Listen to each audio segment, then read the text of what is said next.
la parte dell'esobiologia, se vogliamo proprio dare un nome alla nostra indagine, quindi è una scienza ormai, possiamo parlare né di pseudoscienza né di scienza di confine, è una scienza che studia le connessioni, le interazioni tra vari scenari biologici e non solo, sociali. Direi che sfocia anche nell'esopolitica. Sì, quello ne parli tu, dell'esopolitica, perché di politica in generale a me personalmente non piace parlare, però ha ragione Tom, perché quando dalla biologia vai nella sociologia, per forza di cose devi entrare nella politica. E qui parliamo però di scenari che non riguardano soltanto noi eh, come razza umana, ecco, diciamolo, siamo pronti per questo passo ormai. 20 anni fa era incomprensibile, dovevamo parlare di UFO per forza. Ma noi di UFO non parliamo, noi parliamo di sì, esopolitica, esobiologia e una parola che introdurremo a luglio, esointegrazione. Questa riguarda propriamente la vostra zona e noi ci teniamo a darvi la nostra opinione, la nostra chiave di lettura basata poi sulle osservazioni, perché un altro punto importante della nostra indagine è che noi non facciamo indagini desktop da computer. A noi piace e secondo noi è importantissimo andare sul campo per verificare i dati che ci pervengono.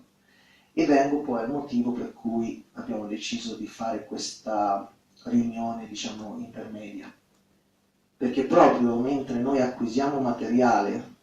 da fonti disparate, Tom ha le sue, noi abbiamo le nostre, in questa indagine congiunta ovviamente le abbiamo accomunate, e però ci siamo resi conto che le nuove informazioni acquisite sono di una importanza enorme, cioè danno una chiave completamente diversa a come noi avevamo letto il fenomeno qua, come quello di cui Tom si occuperà. E allora a quel punto abbiamo dovuto fermarci, perché a noi quello che interessa è di fornire a voi, alle persone interessate, un'opinione che sia solida, che sia logica. Ecco un'altra cosa per cui ho detto questa è una vera e propria scienza, perché la logica è molto importante nel comprendere e nell'interpretare certi segni o segnali, e un pizzico di mentalità aperta,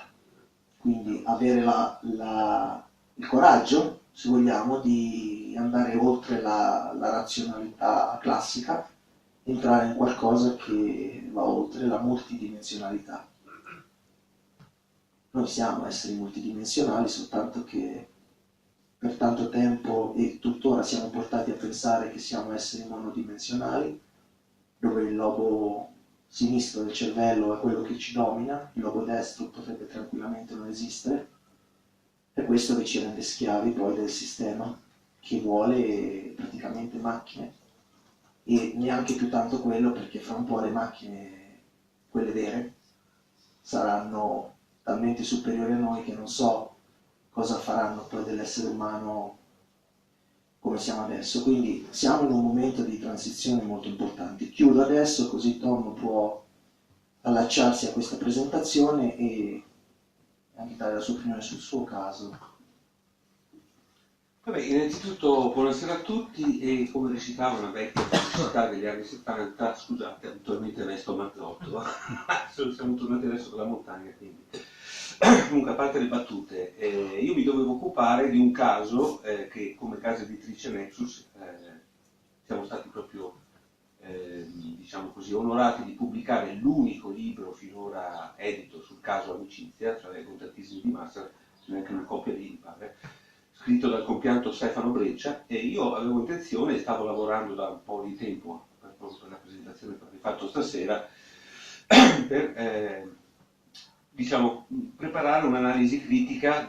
appunto del caso Amicizia raccontato nel libro Contattismi di massa, pubblicato ormai più di 10 anni fa. I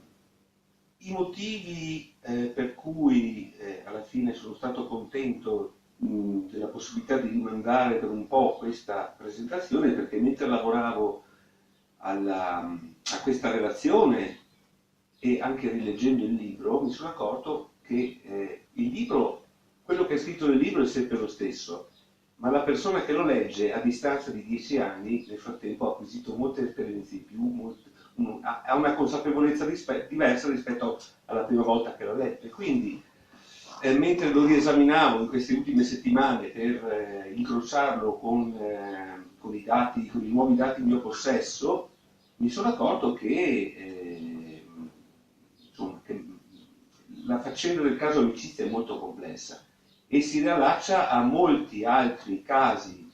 che si tratti di contattismo di massa o comunque casi di contattismo individuale di piccoli gruppi, richiede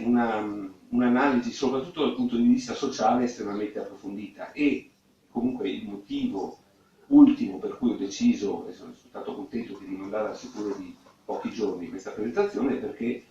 domani avrò la possibilità di interfacciarmi con uno degli ultimi, se non addirittura l'ultimo protagonista vivente, diretto testimone dei fatti narrati nel libro, del cosiddetto caso amicizia, cioè Gaspare D'Alama, che tra l'altro Maria Grazia mi ha detto che è stato qua un paio di anni fa, eccola lì. E quindi per me sarà un onore domani poter conoscere questa persona e così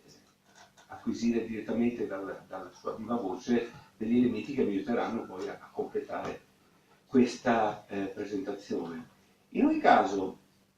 quello che mi ha colpito proprio del libro mentre lo riesaminavo, e che avevo già notato all'epoca della pubblicazione, ma mi è ancora più colpito in queste ultime settimane mentre stavo preparando questo lavoro, è l'atteggiamento dell'autore Stefano Breccia nei confronti di una storia assolutamente autentica, perché sugli elementi narrati del libro non c'è alcun dubbio, ma il suo atteggiamento è estremamente, non dico scettico, ma molto razionale e al punto da sfociare in alcuni casi addirittura con delle venature di umorismo tipico secondo me delle persone molto intelligenti. Secondo me le persone intelligenti sanno affrontare anche le situazioni più paradossali con la giusta punta di umorismo che consente di venirne fuori sempre al meglio e di riuscire a cogliere aspetti che invece appunto la persona razionale, tutta orientata sull'emisfero sinistro, non coglierà mai. Detto questo, l'aspetto che mi interessava di più approfondire è, al di là dei fatti assolutamente autentici relativi al caso amicizia, di fronte a che cosa ci troviamo veramente? Cioè, qual è il motivo di queste manifestazioni? Chi c'è dietro? Quali sono veramente le motivazioni dietro le intelligenze o comunque le si voglia chiamare che hanno interagito con questi gruppi di